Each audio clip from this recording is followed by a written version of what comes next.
I think just about every independent creator understands either intuitively or through experience that there's a struggle between what we'll call the artsy side of things and the more business side of things.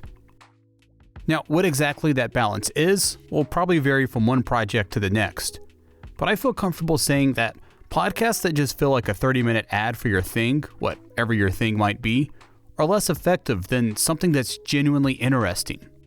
I'm thinking of those people out there who are just listening because they're music lovers, or they're listening because they like to discover new artists, they like to discover new music. And so if they never give me a cent, that's fine.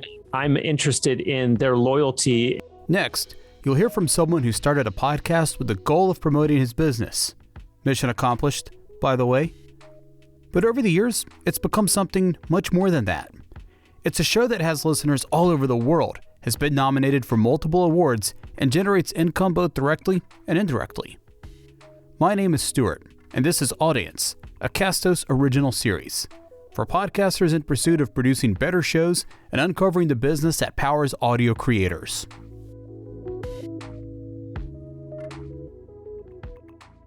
Okay, if you haven't figured it out yet, being an independent creator is hard. And at Castos, we get it. We work with independent creators and small businesses all the time.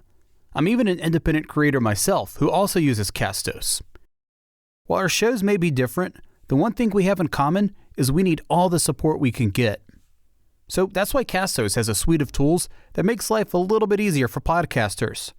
Through the Castos app, for instance, you can make a private exclusive show, and our integration with Stripe makes it easier to accept payments directly from your listeners. Learn more at castos.com or by clicking on the link in the show notes. Well, I started podcasting in February 2014, and that was at a time when I had started to hear enough about this thing called podcasting that it had my attention, it had my interest. Bruce Wawrzyniak is not a hipster, but he was podcasting before it was cool. His podcast, Now Hear This Entertainment, which he created to promote his talent management and publicity company, is a weekly show featuring people in the entertainment business who are successful. Most of his guests are musicians and include the likes of Roy Orbison Jr., just to name one. The show has also been a success. It's gained listeners from 161 countries around the world and is one of the top 2% most popular shows out of the more than 2.8 million podcasts globally. In 2021, Welt magazine rated it one of the best 20 entertainment podcasts. With his growing audience, Bruce does find ways to directly monetize a show, a few ad reads here and there, and options for listener support. But the big success of his show has been opportunities like speaking engagements, podcasting courses that he's created, and he's even been hired to host and produce other shows. Of course, this is still a branded podcast technically, but it never feels that way. Now Hear This Entertainment sounds more like something you tune into on a Saturday morning on your local radio station. And that's by design. Before going the PR route, Bruce began his career in broadcasting, doing everything from sports radio to TV broadcasting and everything in between. And it's that experience that informs how he makes his podcast now. I think my time in radio really helped me to view things more journalistically. I think it's kind of more my upbringing and just my own personal interests that grew my interest in music. But I think, and I've seen this with the podcasts that I do, I think my background in radio and to some extent that education that I got going for a media communications degree really, for whatever reason, put me more in a position of looking at things journalistically. And even when I'm interviewing guests on my podcast, I think there's also an innate curiosity factor that really helps. And I always hope that the audience kind of hears that these are questions that Bruce is asking, yes, as a show host, but I think Bruce is also just asking out of curiosity and to learn sometimes.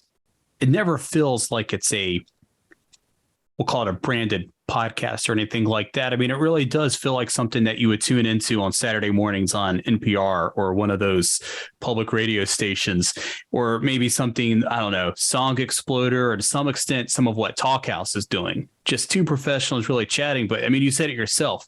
It's a journalistic approach. It's something that anyone can tune into and listen to. I mean, even if someone has no intention of employing your services, they can still tune in and listen to your show, get an appreciation for the artist that you're interviewing. Does that mean something to you, that even if someone never gives you a cent, that they can tune in to now hear this and still get some value from it?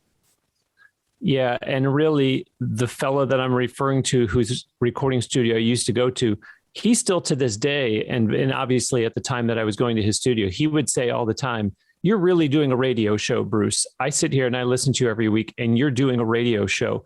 And so I think that's something that I've kind of kept in mind, is that general audience who's going to say, I'm thinking of those people out there who are just listening because they're music lovers, or they're listening because they like to discover new artists. They like to discover new music. And so if they never give me a cent, that's fine. I'm interested in their loyalty and continuing to give them something that they want to continue. Because you have to remember, Now Hear This Entertainment has been around since February 2014. And I'm so proud of that, because of podcasts that come and go in, my gosh, that's more than 8.5 years. There's some podcasts that go 8.5 weeks and they're already done.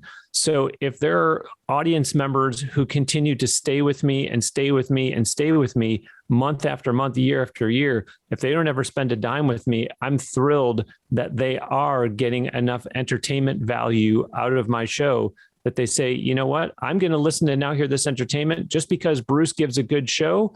And that's enough for me. And like you said, it could be, this is what I do on Saturday mornings when I'm drinking my coffee after I've given myself the gift of sleeping in an extra hour. You know, maybe they really spoil themselves on Saturday morning.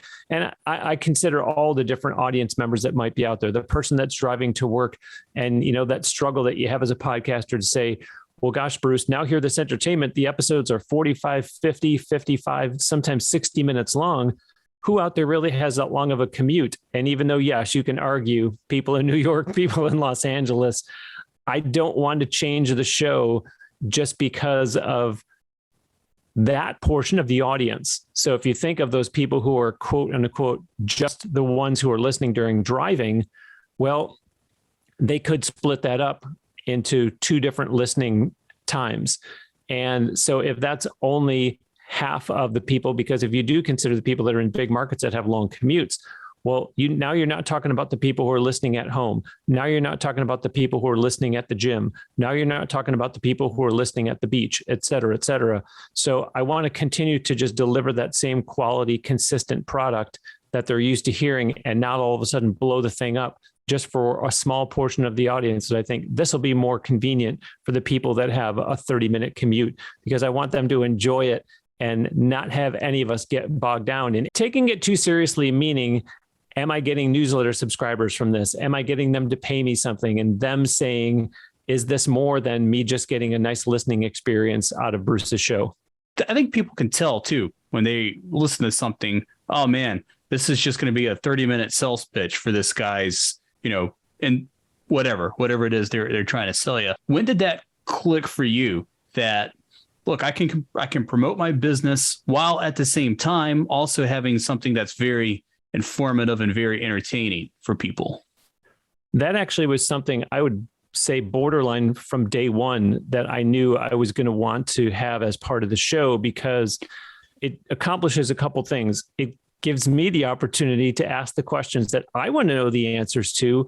But when I listen to a guest talk and I'm able to kind of complement what they said with maybe a personal experience of my own, or by saying a client of mine just went through that last month, or I went to Nashville 6 months ago and one of my clients XYZ, and I think the audience member is kind of realizing on their own, oh, that's right, this Bruce guy, even though he doesn't promote himself like crazy every episode in his business, this is part of what he does.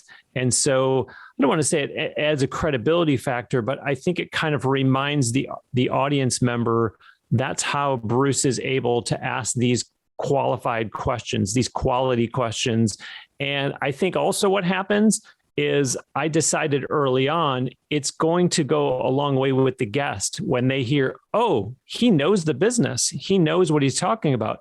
They can kind of speak a little bit differently than they would if this was I don't want to say just a radio interview as though I'm saying that in a derogatory fashion, but certainly radio shows have so many guests. Radio shows can be 5 days a week. They can have more than one guest a day. So yes, as proud as I am of 450 episodes in 8.5 years, you think of how many interviews they're doing, and those are really short 5 to 7 minute interviews. So it is going to be very on the surface. They're not going to dig deep like that. So I'm able to go into those types of conversations where the guest is they're having that light bulb turn on and they're saying, okay, this is someone that knows the business. So I can kind of change the way I'm going to answer these questions and go a little bit deeper than just giving the surface answer that I would normally give on the radio. There's a saying I heard once, and I'll preface it by saying I don't totally agree with it, but I want to get your take on it. I know somebody who says this all the time. He says, art for the sake of commerce. When you hear that, what's your initial reaction? My initial reaction is someone that's trying to make money, someone that's trying to monetize something.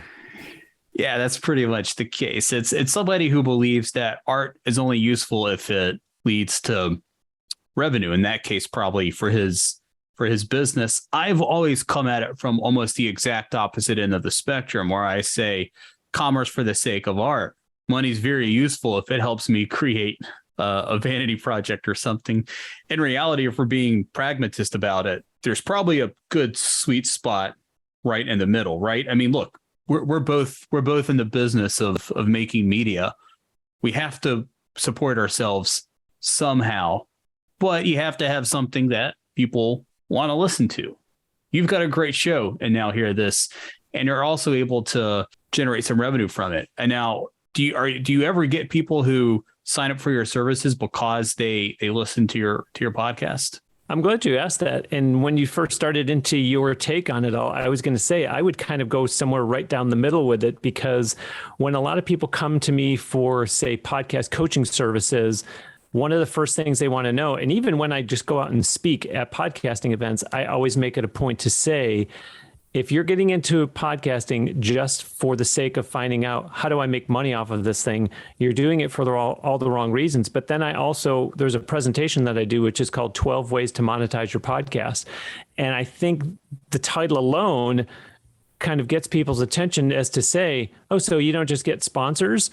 And so, whereas no, you don't just get into podcasting just to make money. Obviously, yes, you did a great job of saying, certainly we do have a business to run, et cetera. But I think it's really a case of you need to look at it and say, what are the doors that podcasting has opened for me? That's a lot different than saying, how much money has podcasting put directly into your pocket? And so when I take a step back and I look at all the people that I've been able to talk to, I now hear this entertainment. I'm just talking about the podcast. I don't mean in my business dealings in general. And those people who, a lot of them would have never otherwise answered my phone call or answered my email, now all of a sudden it's only because of my podcast that they are getting back to me, that I am having these substantive discussions with them, and that I'm forming the basis of a relationship that can then further my business later on. So none of that has to do with getting a sponsor for the podcast or somebody paying me immediately for my services because of the podcast. But if I look at some of the clients that I have and a pain point of theirs, and I realize there's someone that I had on the podcast that I can connect them with, and now that issue is solved for them, they're happy. Oh, by the way, they happen to be someone who's already paying me, then that's wonderful. And yes, certainly things like speaking engagements, or I even talk about the fact that there was a point in time where I was doing the official company podcast for Tascam. Well, Tascam would have never hired me to do their podcast for them in the first place if Now Hear This Entertainment wasn't having the success that it was. So they saw, here's a guy that has a podcast that's doing well. We'd much rather have him do it than us kind of get ourselves up to speed on what is podcasting, because this was back in 2017 that all that started. And so by extension, that is a very valid case for, are you monetizing your Now Hear This Entertainment podcast, Bruce? Well, if Tascam hired me to do a podcast for them, I would say that that's monetizing now hear this entertainment, wouldn't you? And then you see them kind of raise their eyebrows. Oh, okay, that makes sense. So none of what I'm doing is I'm only in this to see how I can make money, how fast I can make money, how much money I can make. I really do have the blinders off completely.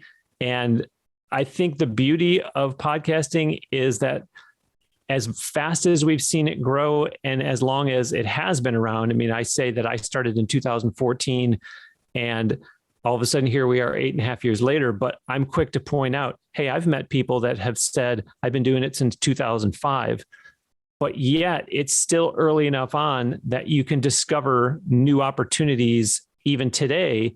And that's for someone that is 8.5 years into it. And that's why I say, I don't go into this with blinders on because I want to be able to see anything and everything that's out there and not just be focused on, like you said, art for the sake of commerce.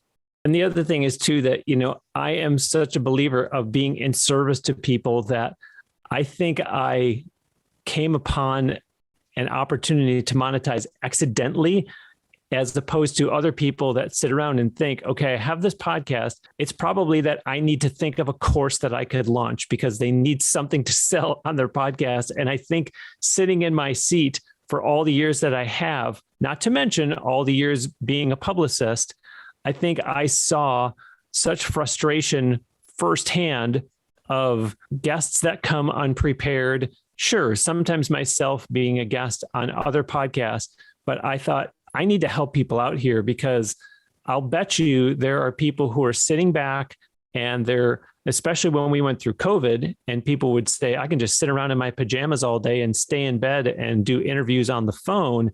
And so I launched an interview tips course. I mean, it's literally called interview tips course, just because I thought somebody needs to help these people because I'll bet you they're doing all these interviews and they're not selling any more books. They're not selling any more music. They're not getting any new clients. They're not getting more downloads.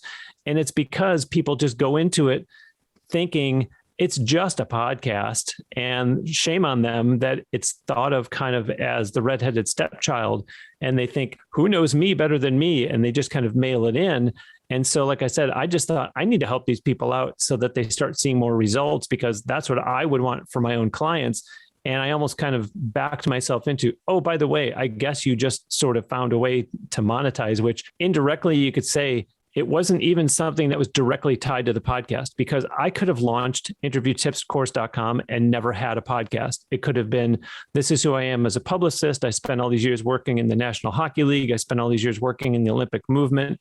I have been a broadcaster, but I do just see it obviously from a podcaster standpoint even more, and thought somebody needs to help people out because there is such a emphasis on access to getting on podcasts. And yet when people get on there, I want them to be a good guest.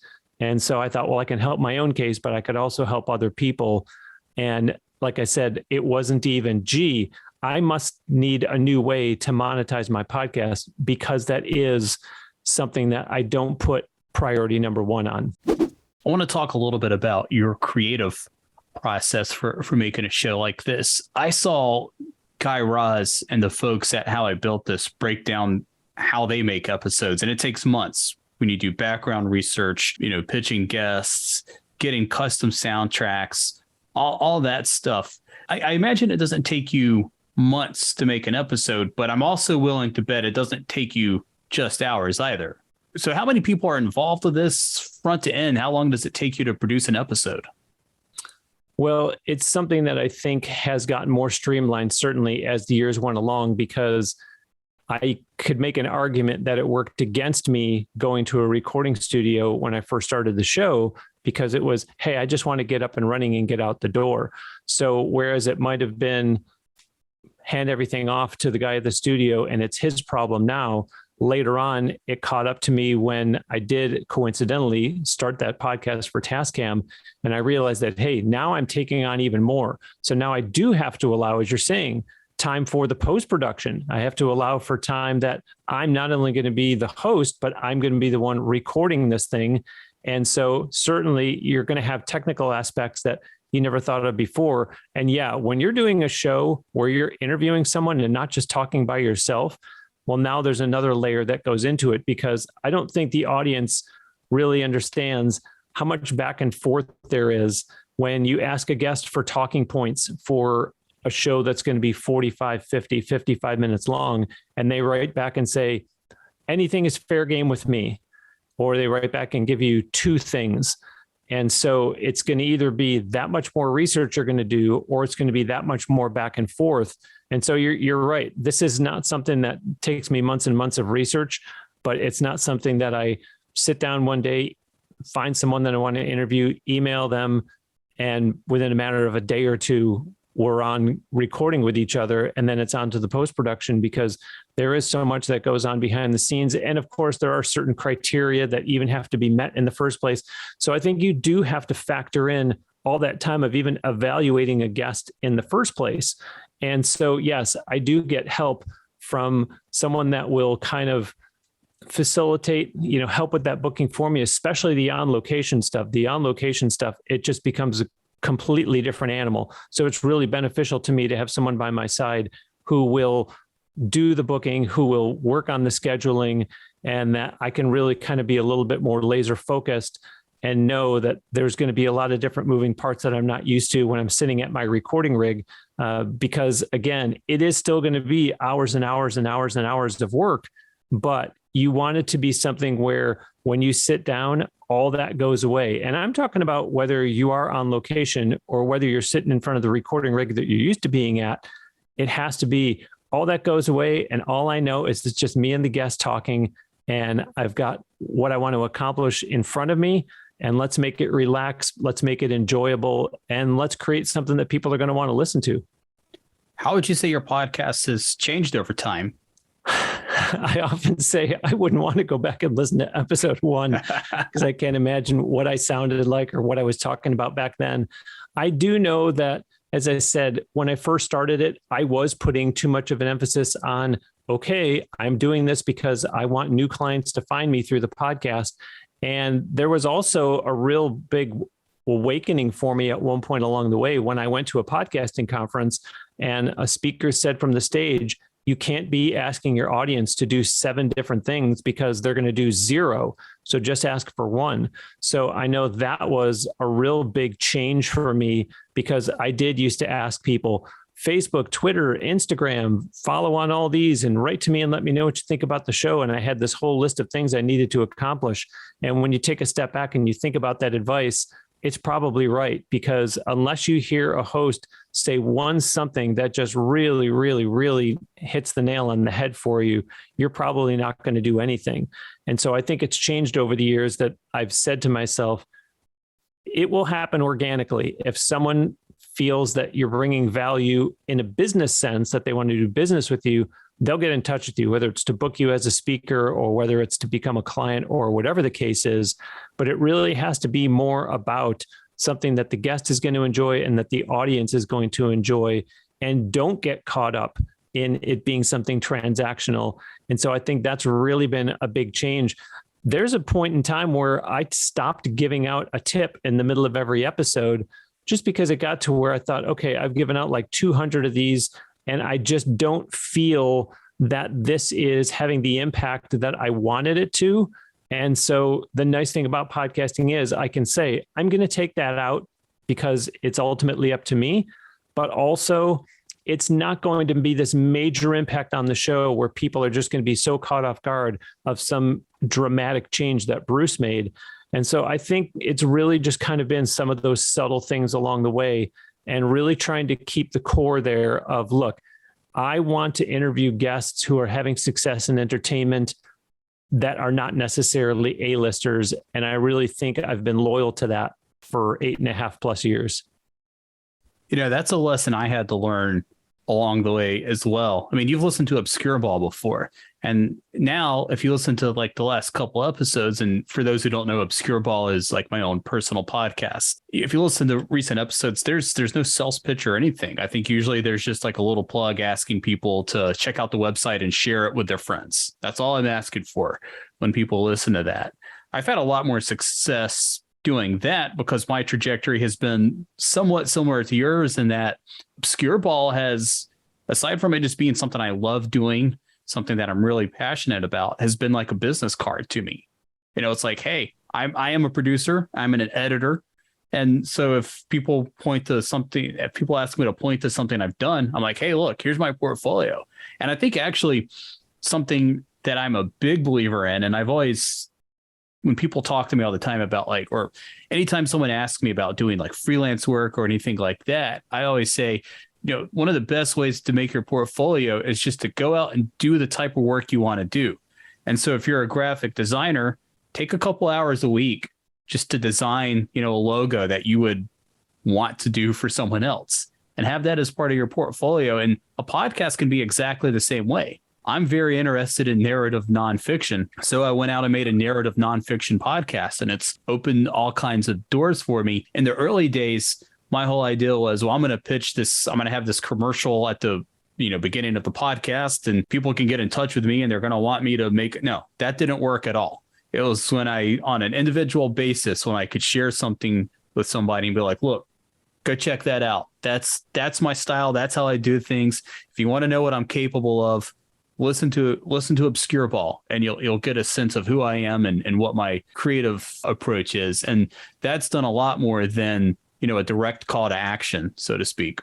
Yeah. And I have found there's so many people in the podcasting industry that will tell you that for an ad to be successful, it has to be something that you believe in, something that you're personally using.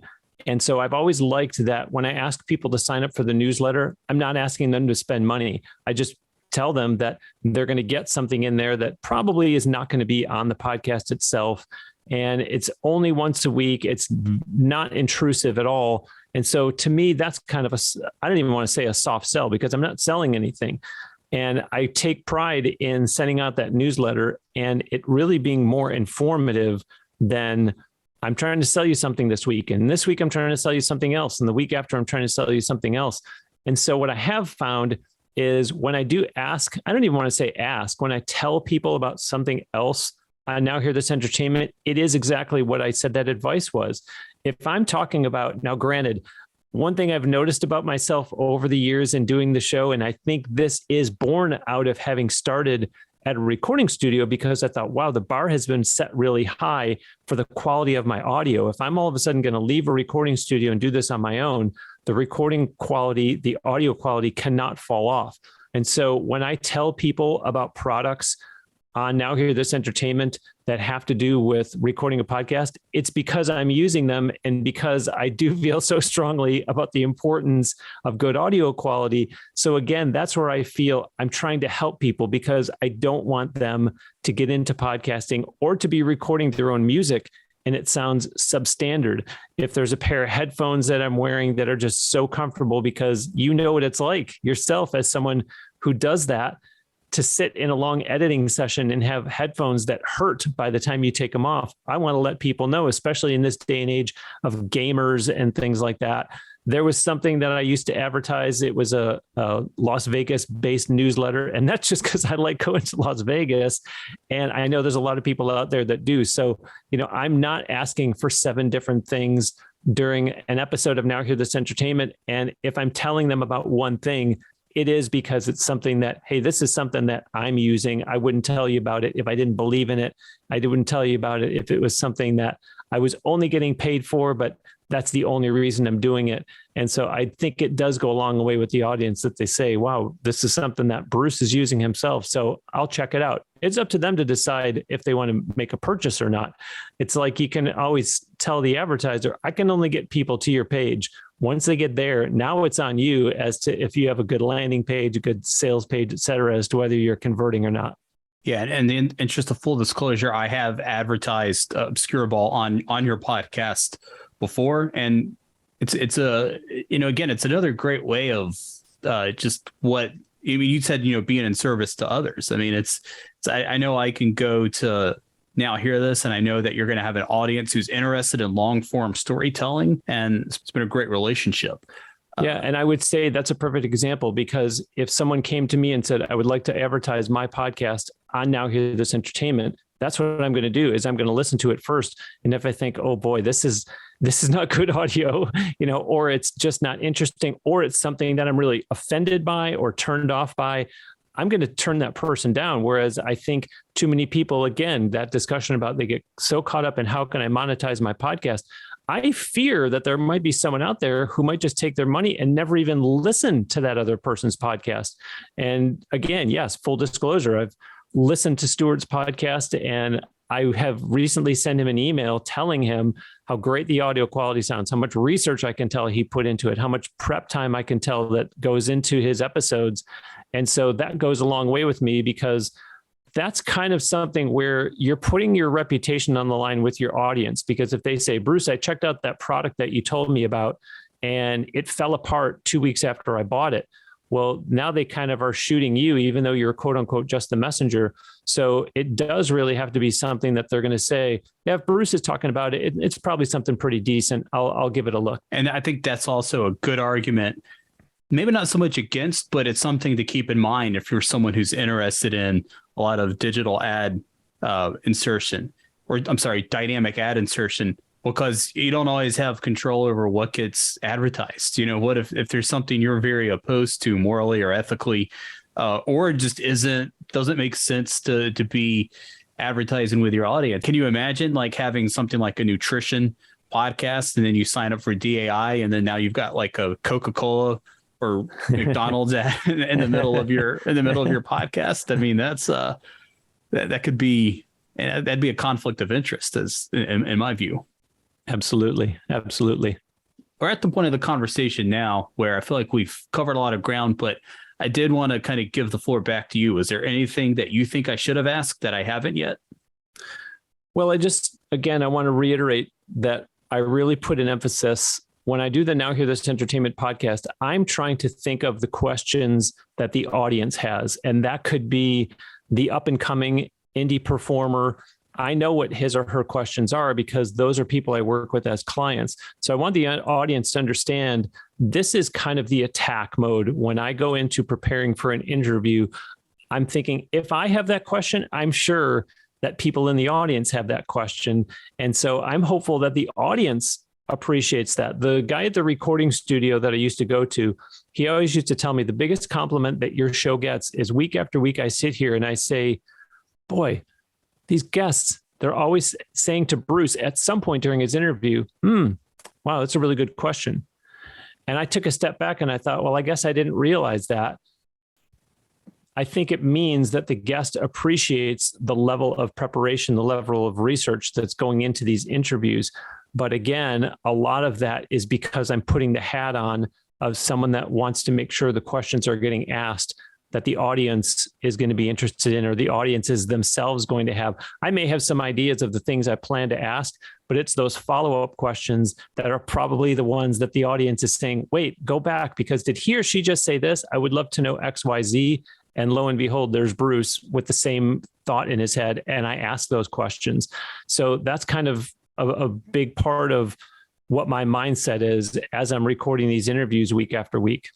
I think that's the strength of this medium, because you're not really hindered by a format. Because I came from radio too, and I used to have to make like evergreen content, or I'd make these weekly segments. I would get burdened or bogged down with the format. It's like there's only so much you can do. You've got to make it happen in 45 seconds because they're moving on to the next thing. And radio interviews are the same way. They have 5 minutes. I mean, how many times have you listened to NPR and somebody's in the middle of saying something interesting and the guest is like, yeah, I know, but we've got to move on. I'm sorry. And then as a listener, and then they're the gold standard. I mean, they're the best in the world at it. So it's like, man, if they can't figure it out, you know, who else in radio can? But in podcasting, there's no time constraints other than ones people artificially impose on themselves. Yeah, it's interesting because when I see podcasts that go 90 minutes, 2 hours, 3 hours long, I think to myself as a host, oh my gosh, how could someone possibly go that long with something? But it's exactly what you just said. When the guest is that good and there is so much information to draw from, it's possible. It's only been twice in the 8.5 years of Now Hear This Entertainment that I have had a conversation that was so long that I split it up into 2 parts. And it's because of what you're saying. You have this idea of what you want to get out of it. And then you say to yourself, I don't have to be tied to the clock. I don't have to look and say, boy, this person seems like they can contribute a lot more, but unfortunately, look at what the timer is telling me. You just say, you know what, I'm going to make the conscious decision that I'm going to split this up into 2 episodes because you have too much that we're all going to miss out on if I'm loyal to the clock instead of to the audience. Bruce, I'm going to get you to stick around after the credits. You mentioned tips earlier. Sounds like you got a lot of them. We're just going to ask you for one. You don't have to give us all 12 or how many you have. Just one tip from Bruce Wawrzyniak. So stick around after the credits. Bruce, where can people find you if they want to learn more? I am old fashioned, so I love to send people to the website. So the podcast name is Now Hear This Entertainment. And as a result, the website address is NHTE. So it's like the acronym for Now Hear This Entertainment, nhte.net. And once they land there, they'll not only find the podcast, but certainly there's an email address to write to me and there's social media icons so they can connect with me through Facebook, Twitter, Instagram, LinkedIn, etc. Hey there, listener, it's Matt. Before you go, I want to offer you, the aspiring podcaster, 2 special items. Number 1, if you haven't started a podcast yet, or you want to find a better podcast hosting company, start here at Castos. Use our coupon code, AUDIENCE20, that's AUDIENCE20, when you sign up for a new account at castos.com. Start a podcast like the one you just heard, or about gluten-free muffins, whatever it is, will help you get your podcast out into the world.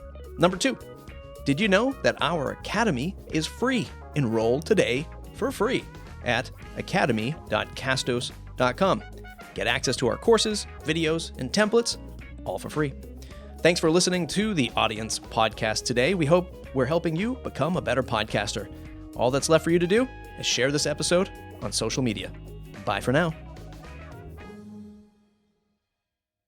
And now, on to our podcasting tip, where we ask successful creators to share a podcasting tip with our audience. I'm Bruce Wawrzyniak from the Now Hear This Entertainment podcast, and my podcasting tip is that there are more than 24 ways to promote your podcast.